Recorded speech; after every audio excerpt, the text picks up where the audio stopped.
Hello? Hello? Can you hear me? Is everything okay? Is anybody there?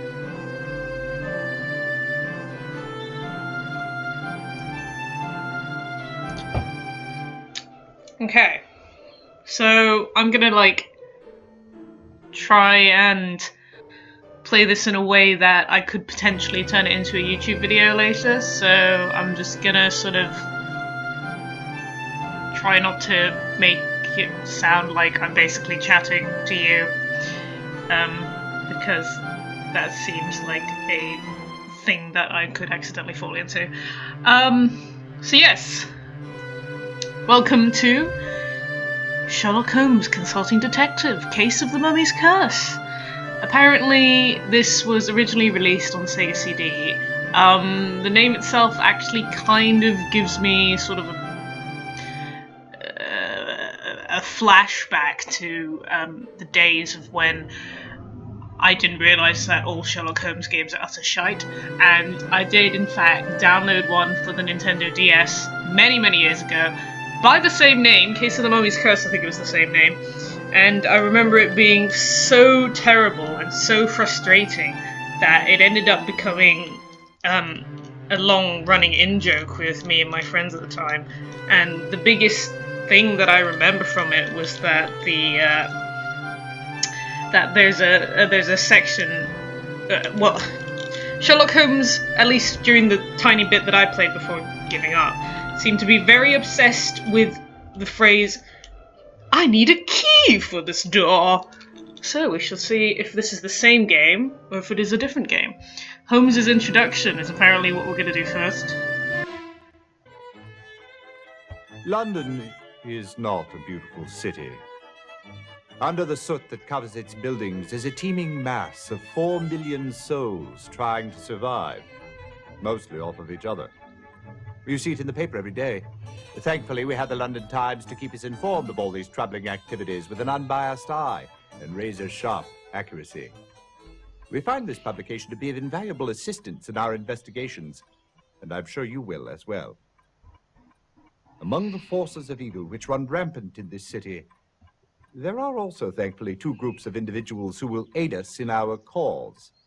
As we do, they attempt to right wrongs and restore harmony and civility to the streets of London. The first of these groups is a ragtag association of young ruffians. I call them the Baker Street Irregulars. Don't let them fool you. They may be scruffy and ill-bred, but they are on the right side of the law. They can go everywhere, see everything, and overhear everyone. Is it just me, or does he keep looking to the side to read his lines? Unquestionably a tremendous asset in our work.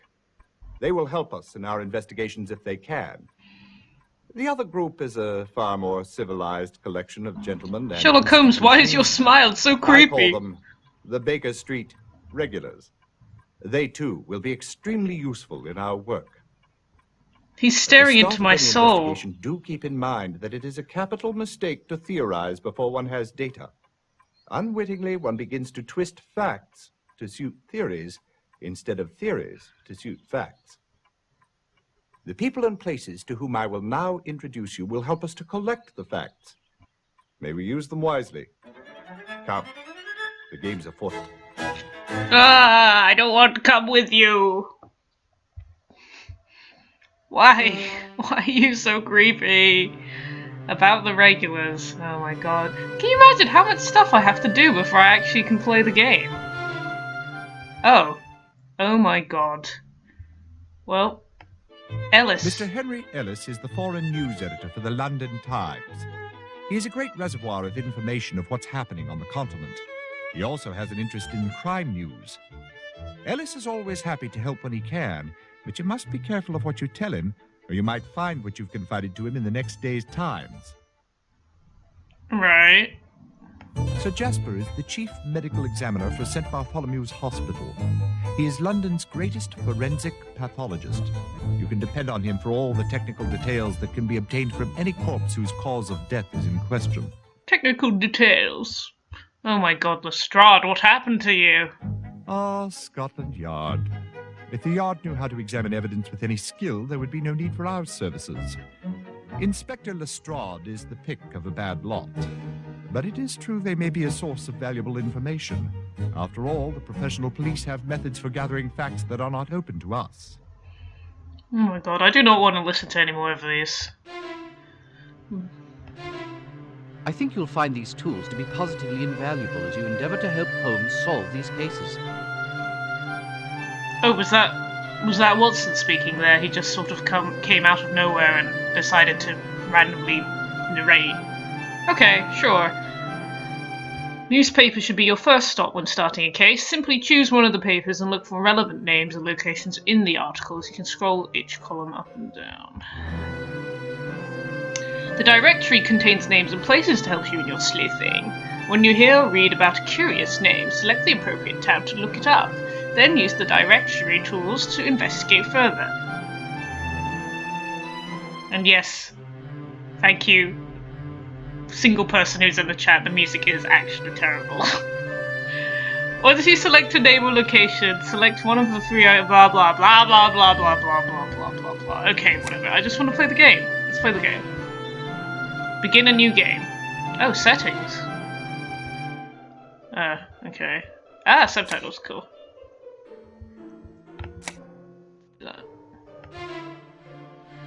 Within the lantern-lit sitting room at 221B Baker Street, Sherlock Holmes slowly takes a pull from his pipe, while Dr. Watson, reclining after a bit of tea, peruses a discarded copy of the London Times. There's a doggy in the back. What is this? This is not related to the caption at all. Unless like that little bit there is supposed to be 221B Baker Street? Whatever. What rubbish! What balderdash! You must have read something terribly disturbing, Watson, for you to be so overwrought this early in the morning. Indeed, Holmes. It's irresponsible of the Oh Times my god, to Watson! prey upon people's superstitions. Ah, you must be referring to the affair of the mummy's curse. Watson, what happened to your Entire city hair? in an uproar. 3 men dead, and they expect us to believe that a 4,000-year-old mummy was the murderer. I'm surprised you haven't taken some interest in this case, Holmes. To the contrary, my dear Watson. I have made some inquiries. Because I dare say I do believe this murderer is a much younger chap. Why does Sherlock Holmes seem so creepy and Watson seems so detached from everything? He doesn't even look like he's really speaking to Holmes. He just looks like he's reciting his lines, which of course he is, but way to get some great actors. Oh my god, what is this? The newspaper. Oh my goodness. Okay. The Times, London, April 12th, 1889. On the 9th inst, the wife of Edward Aunt Clowns of Twin Girl. Okay, this is not useful, is it? No, this is not useful. To the editor of the Times. Sir, with regard to the recent mummy murders, I would like to suggest that we abandon our attempts to disturb the ancients in their graves or otherwise. This applies not only to excavations that have become so common in Egypt, Morocco, and other foreign lands, but also to such projects in our own British Isles. If the hypotheses of such men as James Ferguson, who believes that Stonehenge is the ancient sepulchral, I can't pronounce that, monument of the Saxon Druids, are true, we should leave these burial grounds undisturbed. Surely, if these murders are the work of some present-day mortal human, the police will discover his identity and bring him to justice. I do sincerely believe, however, we should not meddle in the magic and sorcery, of which we know naught, for we have not the means to control the forces thus unleashed. Is there a way to scroll down? Yeah, there we go. Respectfully yours, J.A. Merton. To the editor of the Times. Sir, the recent mummy affair points up to a fact I've been trying to convince my fellow Britons of for quite some time, that the phenomenal number of crimes, particularly those of a serious nature, committed by foreigners!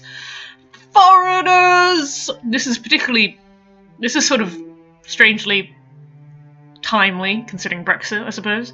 Shouldn't we act now to restrict access to our beloved Isle before this tragedy becomes yet worse? Oh my god, Victorian Britain first. Johnny Bulldog Trent. What kind of a man has the middle name Bulldog, anyway? Blah blah blah blah blah. Nothing particularly interesting. Doesn't look like... Oh no, Mr. Francis Scott received a concussion of the brain. Poor guy. What is this? Right, okay. Read at your leisure.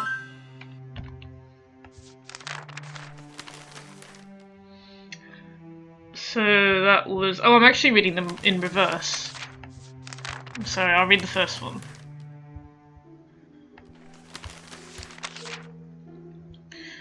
Okay, a murder was committed in Bloomsbury last night.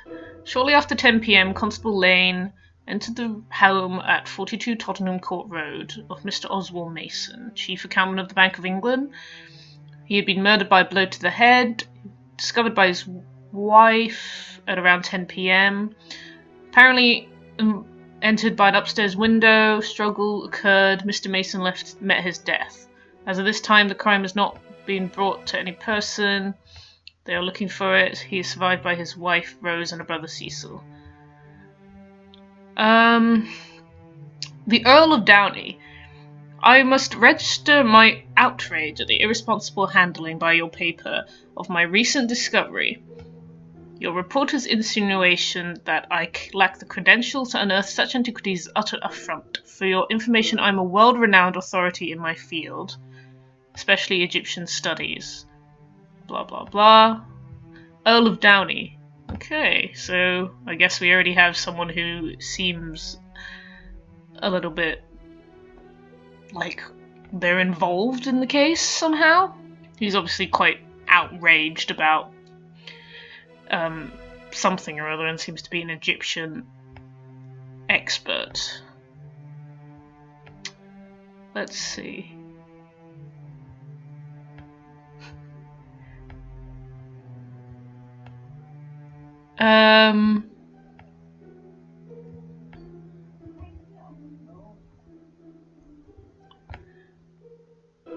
Oh, you can scroll down this bit as well. Okay, I did not realize this. Live ostriches! Oh my god. A fair pair of adult American ostriches on view. American ostriches? Is that a thing? American ostriches? Or ostriches? The rapid and noiseless patrolling of streets and roads by night. Okay.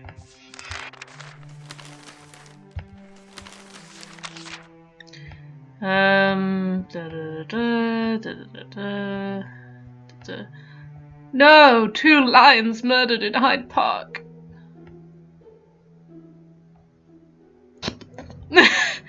To the editor of the Times. Sir, having agonised on what it takes to have you print one of my many critical missives, I have changed my tack to say how much I love everything, even the Times. Geoffrey Walson. Doesn't seem particularly interesting.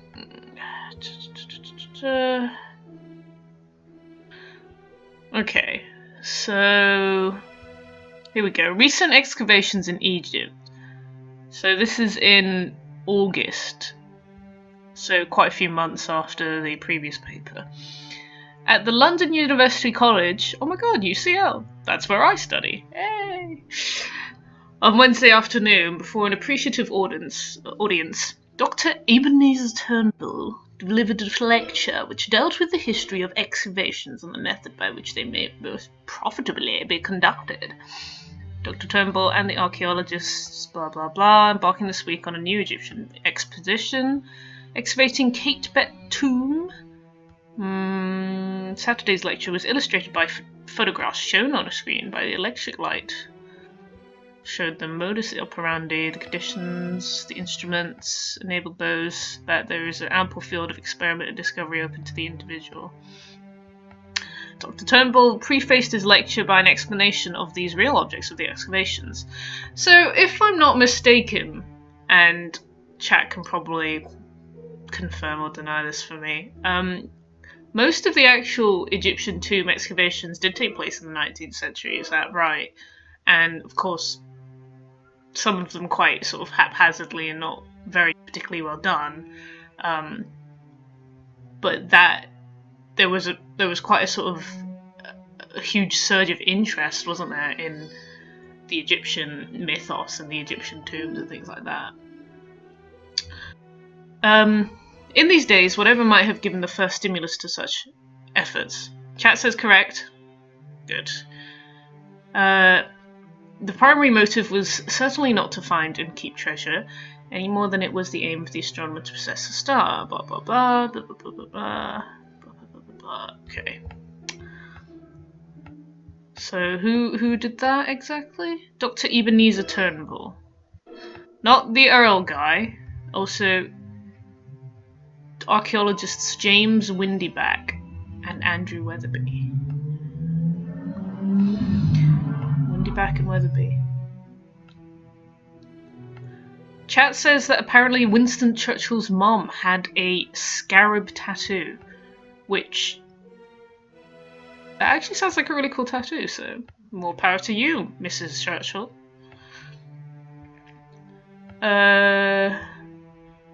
Someone died. Nothing else in. What's this say?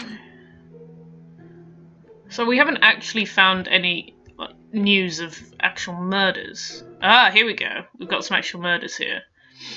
So in March of the next year, so again another few months, archaeologists dead in Mummy's tomb in Karnak on March the 4th. Professor Ebenezer Turnbull, the guy who was just doing the talk earlier, organizer of the Cape Bet tomb expedition, was found dead in the tomb early this morning. The inner chamber was reached early in the year after much difficult labour. Insert birth joke here. And the archaeologists were quite ecstatic over the excellent condition of the sarcophagus, chamber, artifacts, and the Cape Bet mummy itself. The party was in the final weeks of its work in the area when disaster struck. Mr. Turnbull had worked late into the night, remaining in the chamber alone after other members of the party had retired. His body was discovered by Andrew Weatherby, another one of the project archaeologists. Oh, really? Mr. Weatherby, you discovered the body? Very suspicious. Mr. Turnbull had been strangled to death. Ancient linen bandages were found around his neck. Upon hearing of the professor's death, several of the natives working on the excavation called upon Isis and Osiris for protection and for forgiveness for disturbing the sacred tomb. Inscriptions found on the canopic jars and doors indicate that his death may have been the mysterious work of the ancient god Tuamaltef and his goddess. Okay. Nothing else interesting here. Oh! On Friday 1st March, Miss Mary Morstan, daughter of the late Captain Arthur Morstan, and John H. Watson, MD, of 221 Baker Street. 221B Baker Street, London. There you go.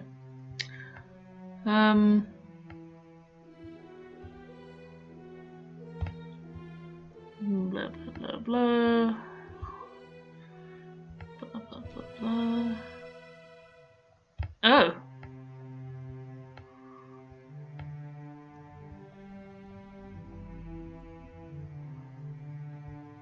Okay, I don't think this is relevant, but it seems really interesting, so I'm just going to read it.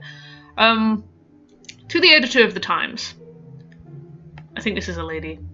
Sir, as my late husband was well known, and also I don't know how to use the mouse. As my late husband was a well-known and respected journalist, I now turn to you in the hope that some action might be taken in the case of his terrible death. Perhaps I should refresh your memory and that of the readers with the facts of this bizarre death. Wow, how passive-aggressive can that be? The police records are bare indeed of report little more than that Isidora Persano was found stark staring mad with a matchbox in front of him, which contained a remarkable worm unknown to science. That's what she said. I'm so sorry. He survived only a few days in that state of madness before succumbing to a mercifully quick death. When police failed to make any progress in the case, I sought help elsewhere with equally disappointing results. Cough, Sherlock Holmes. But now I've discovered a new information pointing to the guilt of Mr. James Phillimore, who disappeared without a trace the same day my husband was fiendishly driven mad. The police treat me with the condescension they reserve for hysterical widows, so I am now turning to you in the public or support in the pursuit and prosecution of Mr. Phillimore, who I believe has left England. Your obedient and hopeful servant, Mrs. I. Pisano. Chat says, I've got you a remarkable worm right here. Oh my god. Okay, so let me just double check the last paper since I read them in reverse. Who's this guy? He's not even relevant. He's just saying, this is terrible, let's stop unearthing things, and this is the Britain First guy again. Anything in here?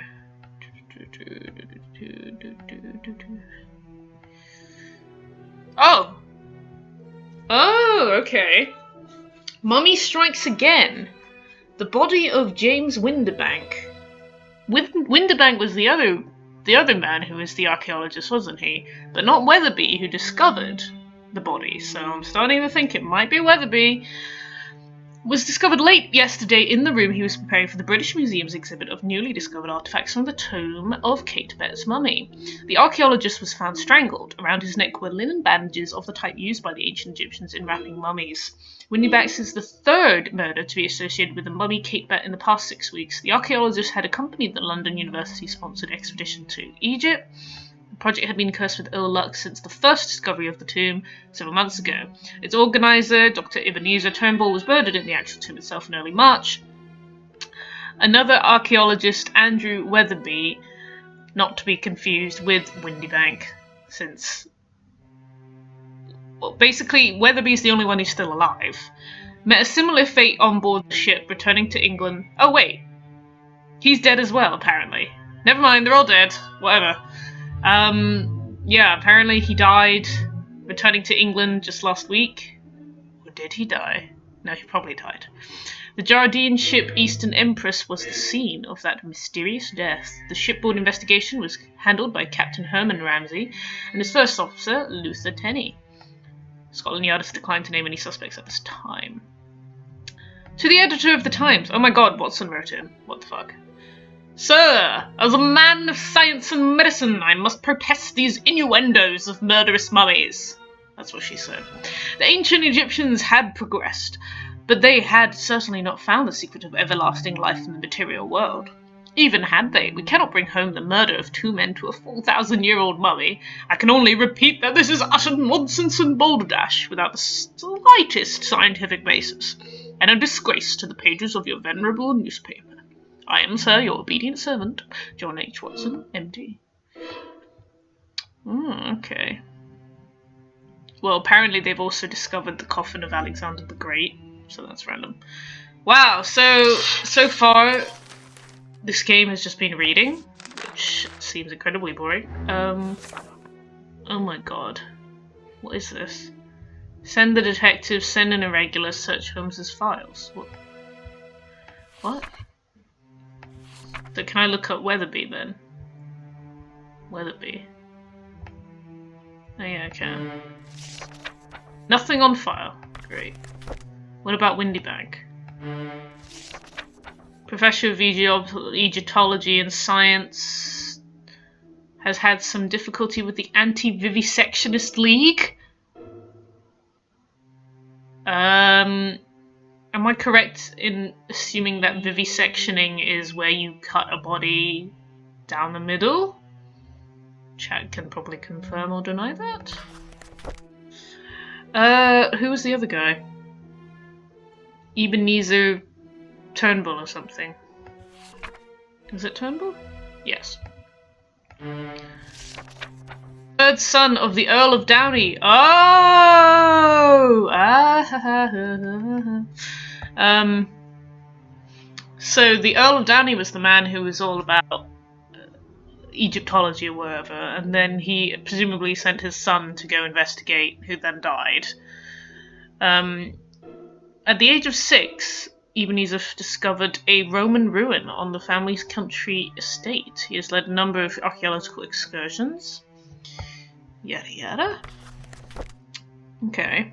Well, this seems kind of uninteresting. What does this mean? Send the detective, send an irregular. Chat says the anti-vivisectionists were people against autopsies and examining human bodies by surgery. That would make sense. So I'm assuming Mr. Windybank actually had. Yeah, so he wasn't only about Egyptology but also about science. So presumably he actually did some chopping up of bodies, maybe. So what if we look at the Earl of Downey, who seems a bit dodge. Apparently he's not here. Is he under D? D for Downey. No?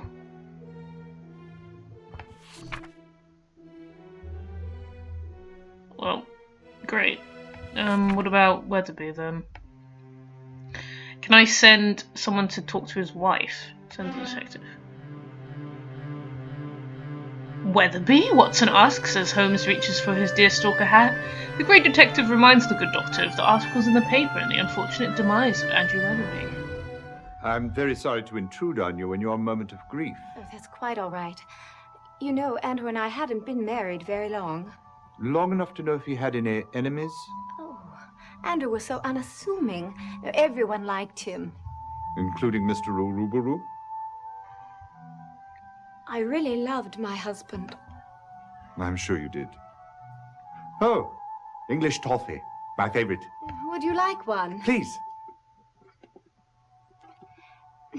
Sorry, you'll have to open this yourself. I've never been any good with these things.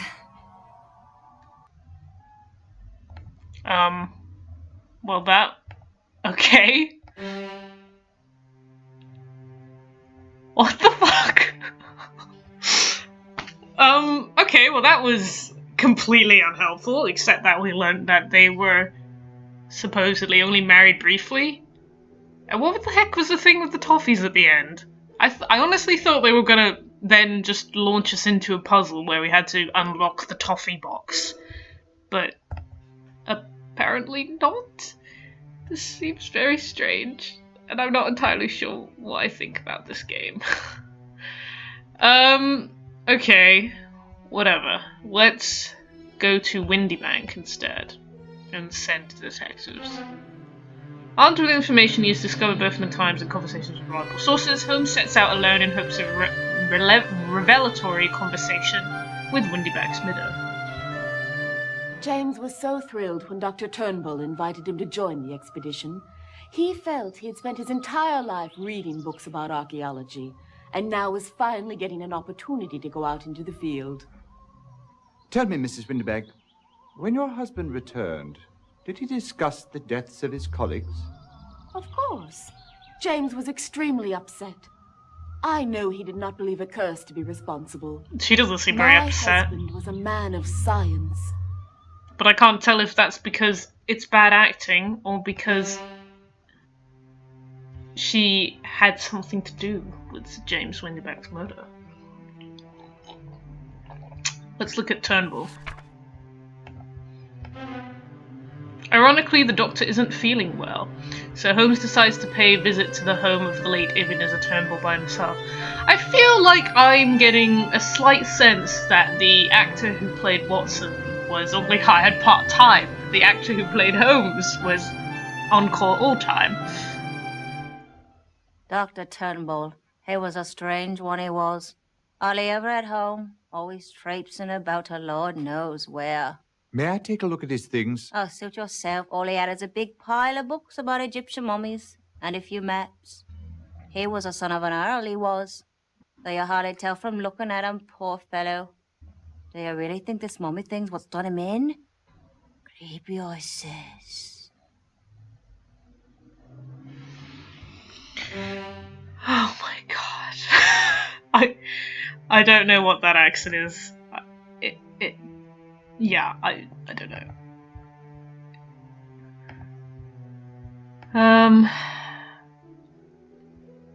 Okay. I'm not entirely sure what I'm doing, I have to admit. Notebook? Oh, I see, I'm getting points, apparently. Dr. Watson learns Holmes visited the Weatherby art residence and questions Clarissa Weatherby. She only admits to loving her husband. She learns to the wife that James didn't believe in curses. Learns that Turnbull was the Earl of Downey. Yes, I know that. Tap the button to get a hint from Dr. Watson. I don't need a hint from Dr. Watson. Screw you, Watson. The judge. Oh, wait. No, gentlemen. You haven't done a thorough enough job of investigating yet. Do continue your sleuthing. I'm sorry. I didn't realise what that was.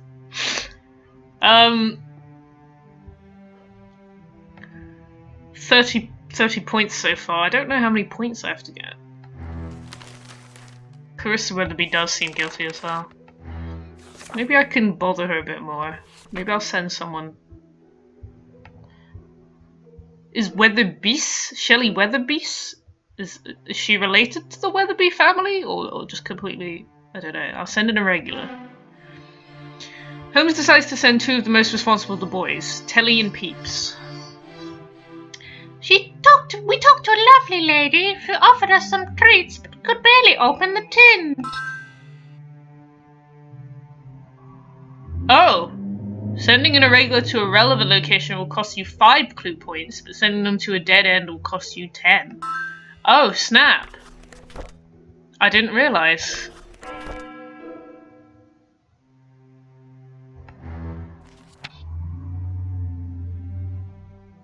Wait, so is this...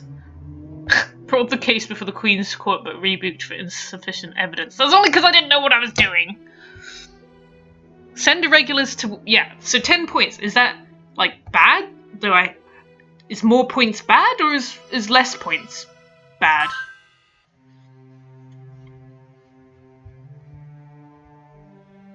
Okay. It doesn't seem to tell me.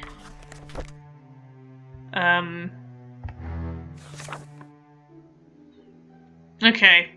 Chat, what should we do next?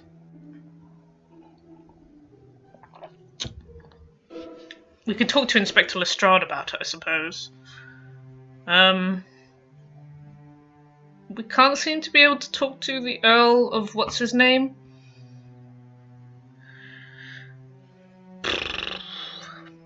I don't know.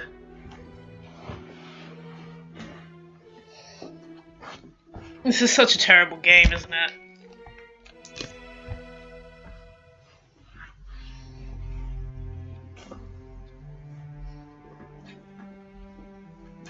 Go to the library. Okay. Why the library? Surely if we had to go somewhere, we should go to the British Museum. Oh, go to the library to research mummies.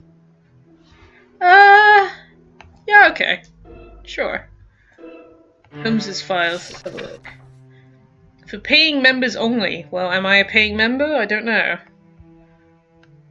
Lomax is the sub-librarian. Let's send the detective. Watson insists that they know more about mummies if they're going to solve these murders. Holmes is unconvinced, but accompanies the good doctor nonetheless. Here it is, Holmes. Egyptian mummies are embalmed bodies preserved to facilitate their resurrection. Many mummies have been found, and they are almost always the bodies of pharaohs. Who drew this? This is terrible. That one day their bodies would be brought back to life. See History of Egyptian Mummies by Pettigrew, London, 1834. Very good, Watson. Wow, they couldn't even be asked to get an actual real-life magnifying glass and take a picture of that.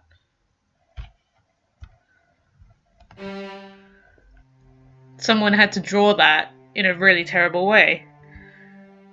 Who was the man who wrote the book? I can't remember. Let me check the notes. Oh, it apparently doesn't matter, so... Oops. Let's go to the British Museum. I feel like this is a place that might be useful.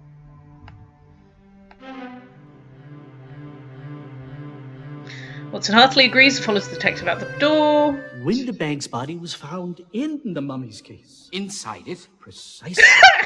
One of the guards, Henry Witherspoon, discovered it when making his rounds. Oh my god, look at these He noticed that illustrations. the lid was askew and a hand was sticking out of it. Oh The no! look on his face when he came to summons me, he must have thought that the mummy was attempting to leave its resting place. Some of the guards have been a bit on edge, you know, since the stories about Dr. Turnbull's death. Look at what's What nodding. happened when you arrived at the scene? Witherspoon assisted me in removing the lid. And there was the body of James Windibank. Around his neck was a bandage of linen. And the mummy was missing? No, it was in there too. Underneath poor Windibank. So spooky. Completely undisturbed. Not a length of its sheeting unraveled. Who had access to the exhibit room? Well, the room was officially closed yesterday while we set up the exhibit. But the museum was open and we took no extraordinary precautions to keep people out. Can you think of anyone who might have wanted to kill Windibank? None at all. I actually didn't know him very well. He did work for the museum, you see. He was with the London University.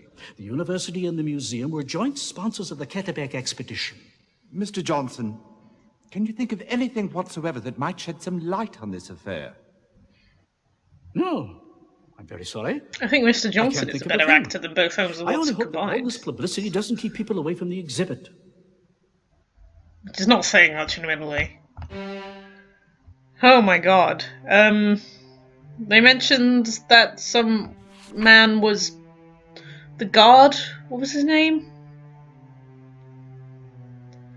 W something, wasn't it? Maybe it's not important.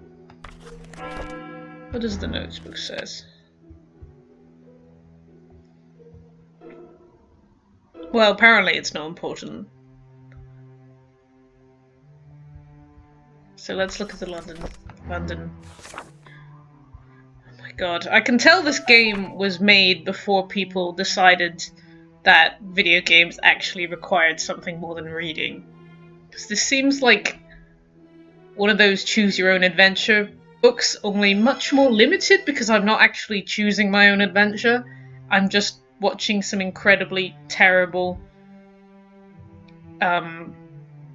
scenes. London University, yes, I'll go to the London University. Send the detectives! Such a tragedy. Fine men all, and such outstanding scholars. I still can't quite get over the shock of it. We understand. Professor, we're looking for Watson, background information what on happened to these your three hair, men so that Watson? we can understand how their murders might tie together. Well, let me begin with Dr. Turnbull. Ebenezer Turnbull was responsible for organizing the Carteret expedition. Quite a remarkable man, Look at really. him holding that This was the shrunken first time head. he teamed up with James Windibank. Professor Windibank was one of our most popular lecturers. In fact, several of his former students were also eager to accompany him. I recall him saying that he was having difficulty choosing. Weatherby turned out to be the lucky one. Though it seems far from it now, doesn't it? I suppose Smith and Travis turned out to be the lucky ones after all. Watson actor Smith is so and bored. Travis? Peter Smith accepted the invitation to join another expedition. As for Philip Travis, he was quite keen on accompanying Professor Windibank. In fact, he became exceedingly upset Look when at Philip Andrew Travis's Weatherby, eyebrows. a postgraduate student in the department, was chosen instead. Took it rather personally, I should say.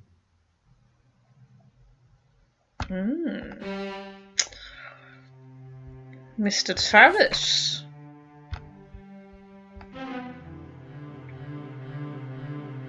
Leaving Watson in the company of Mrs. Hudson and her apple cranberry cakes. Well, apparently Watson is completely useless anyway, so even though I'm kind of offended on his part, considering he wasn't useless in the original books, but in this he's useless. So you've been reading my articles in the Times. I'm honored. What do you think of them? Oh my Quite god. interesting. What You've is clearly this been following guy's the murders quite voice? closely. Who do you suspect? I believe it is the work of the ancient Egyptian god Pumatef and his goddess Neith. Be serious. Oh my god, calm Couldn't be down. more serious. You see, Mr. Holmes, although I am a journalist, I was actually trained as an Egyptologist. You see, Mr. I Holmes, know all I've about taken these 5 mysteries. espresso That's shots. why my articles carry the force of truth. And what is the truth, Mr. Travis? The truth is that the Egyptians discovered the secret of life. What we call science is mere child's play. compared to the knowledge they had. Oh god, he's Look a at this. conspiracist. Do you know what this is? It appears to be a mummified animal of some sort, a monkey perhaps. Precisely. Quite a conversation piece. I've been using it in some very important experiments which, if successful, will unlock the secret like the for bringing music. back the souls of the dead. I've been working on it, Mr. Holmes, using these tanner leaves. Watch.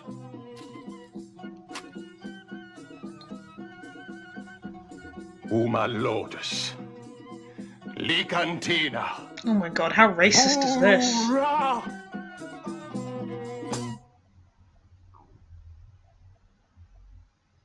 It appears that the soul of this particular monkey has no intention of making a reappearance. It's only a matter of time, I know it is. After all, these secrets have been buried for thousands of years. These things don't happen overnight. But it will happen someday. This is my mission. I believe I'll leave you to your work, Mr. Travis. Don't go yet. But let me show you more. Thank you. Some of the In my time, bedroom. perhaps.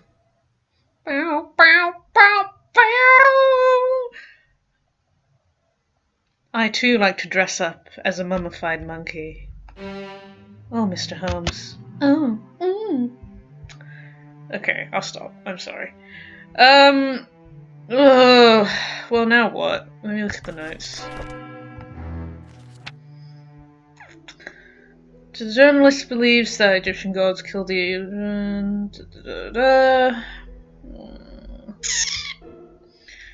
Who was the other man? The other man who was in the... who went to the other expedition, the other student who wasn't taken. I can't remember his name. Oh, God. You think this is the sort of thing that Holmes would actually write down in his book of notes, but instead he's just completely unhelpful. I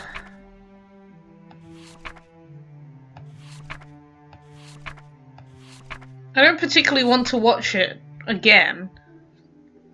Maybe I can send in a regular? Chat can't remember either. Oh wow, that's really helpful, thanks! Travis and Smith, chat thinks. I just visited Travis, it might be Smith actually. Let's try that. Yeah, here we go. Sorry I can't help you, Ducky, but Mr. Smith has been out of the country since the middle of March. Who the heck is this? He's a good-looking bloke. Except for the dirt under his fingernails. Why? What? What? Okay. That was a thing. That was a thing that just happened.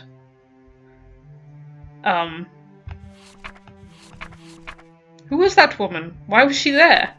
We shall never know. Stella Mummy. Her name is Stella Mummy? Wow. Well, why don't we go to the London Times and have a talk to them? It's quite amusing, all this hoopla over a mummy's curse, I must say. Not so amusing, of course, the murder of 3 Englishmen. Have any of your reporters uncovered anything new? Actually, I've been in Paris the past several weeks. Just returned to London on Tuesday. I've had no involvement with the writing of any of these articles. I believe they are all the work of Philip Travis. He's one of our young reporters. For a short time, he was the Egyptian correspondent. Was he sacked? No. He returned to London just a few days ago. I gather he was reassigned to cover the case from here because he had some familiarity with a murder in Egypt. Do you know Travis? No, never actually met the chap, although I hear he's a bit of an odd duck. Thanks for your help, Henry. Anytime. Let me know when you catch the mummy. That's one scoop I'd like to get. So, should we go back to Travis? He seems very suspicious. I don't know if it's just going to give me the same thing again, but let's try. So you've been reading my articles in the Times. I'm honored. What do you think of them? Quite interesting. You've clearly been following the murders quite closely. Who do you suspect? I believe it is the work of the ancient... Okay.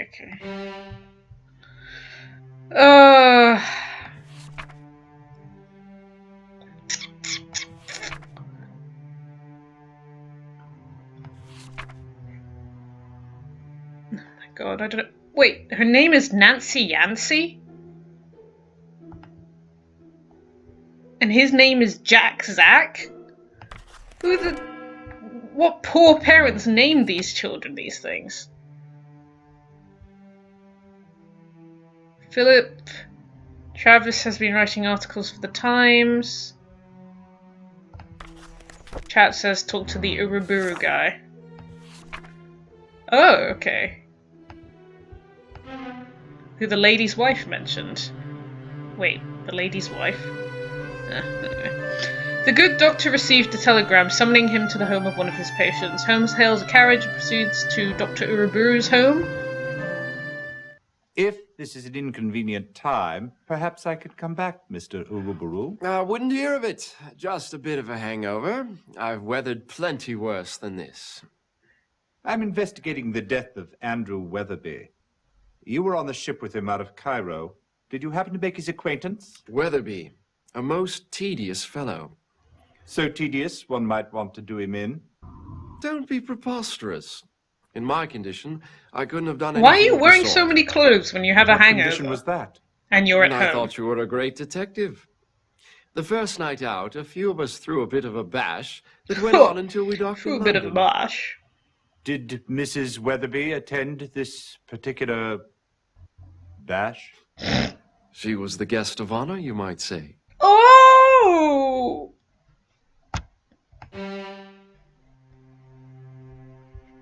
We've already seen Mrs. Weatherby. Do we really need to see her again?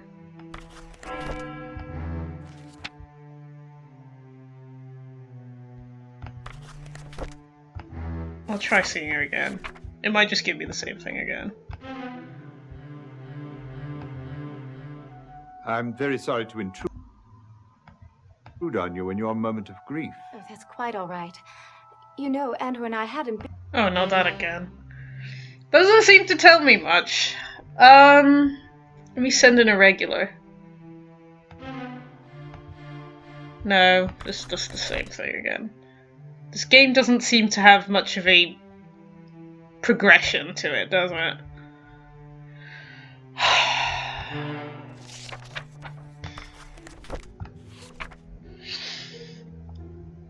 Inspector Lestrade?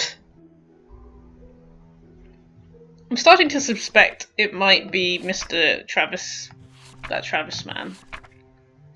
Let's go talk to the inspector.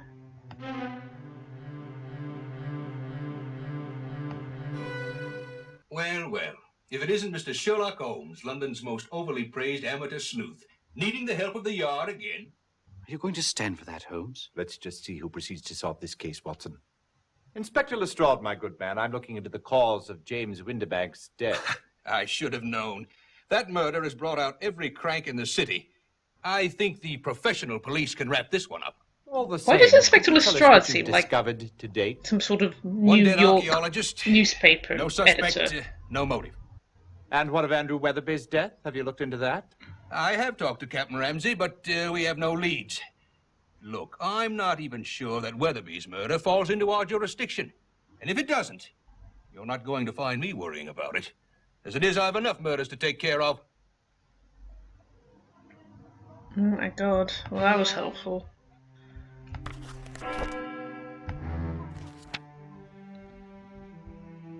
The inspector has no idea who killed these men. Talk to Captain Ramsey. American actor with slippery accent, says the chat. Yeah, you're probably right.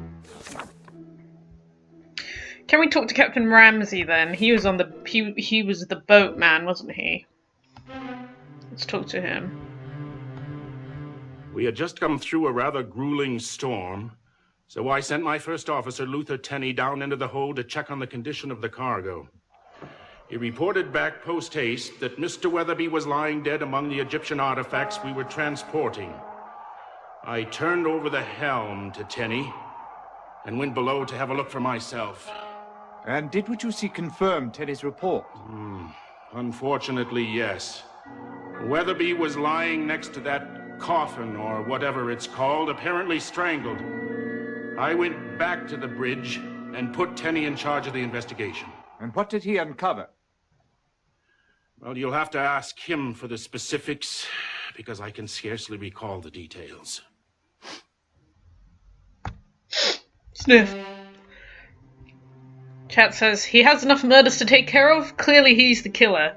Yes, Lestrade is the killer. Plot twist! Dun dun dun! Let's talk to Teddy.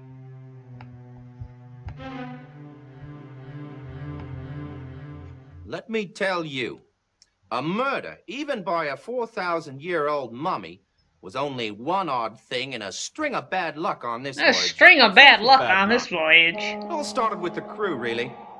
Seamen were a rather superstitious lot to begin with, and the idea carrying about a 4,000-year-old mummy had them shivering in their timbers.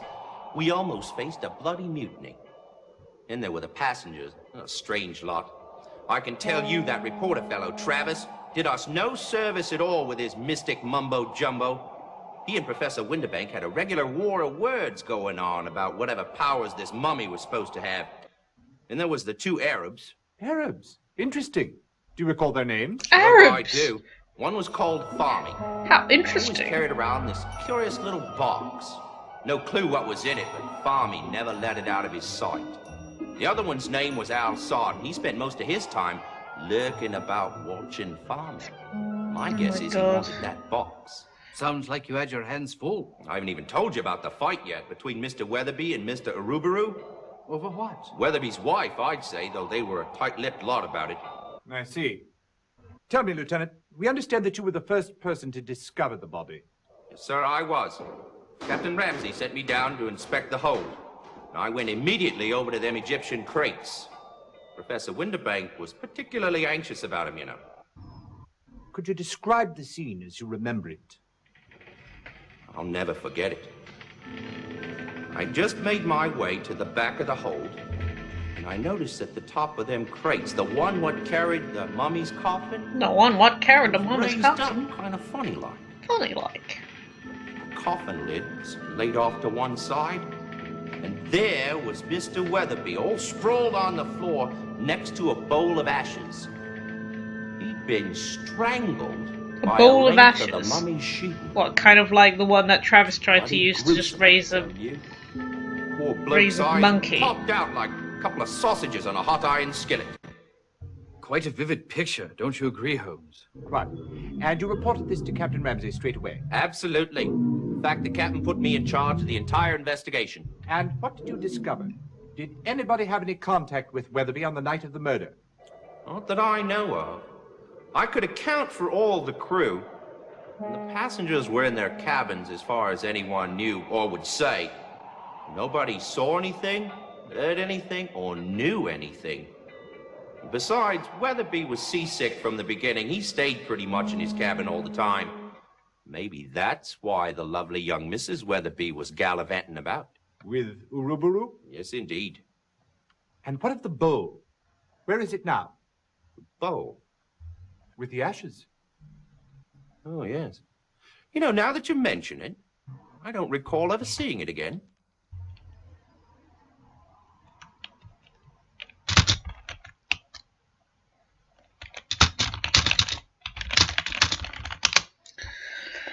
Okay, I think I'm going to end this part here because because there's only so much of this game that I can take in one, and I have to be somewhere in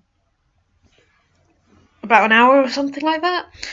And yeah, it's not the most exciting game. It is not like the game that I played on the Nintendo DS, for whatever worth that is. But also, I can slowly feel my brain just dying as I carry on. And I don't know how much actual evidence you need in order to go to the judge. Let me just try going then, right now, actually. No, gentlemen. You haven't done... Alright, fine, jeez. Ugh. Can't I just say it was Travis and just be done with it? Why do I have to... Okay, whatever. I'm just going to... How do I... Has it saved my stuff? Yeah, it has saved my stuff. Okay, so I will carry this on at another time. Hopefully we'll actually get somewhere and actually figure out who murdered the man. And hopefully it'll get a little bit more exciting? I don't know, for a murder case, it's not incredibly exciting, is it? Oh well, c'est la vie, I suppose. See you all later. Bye!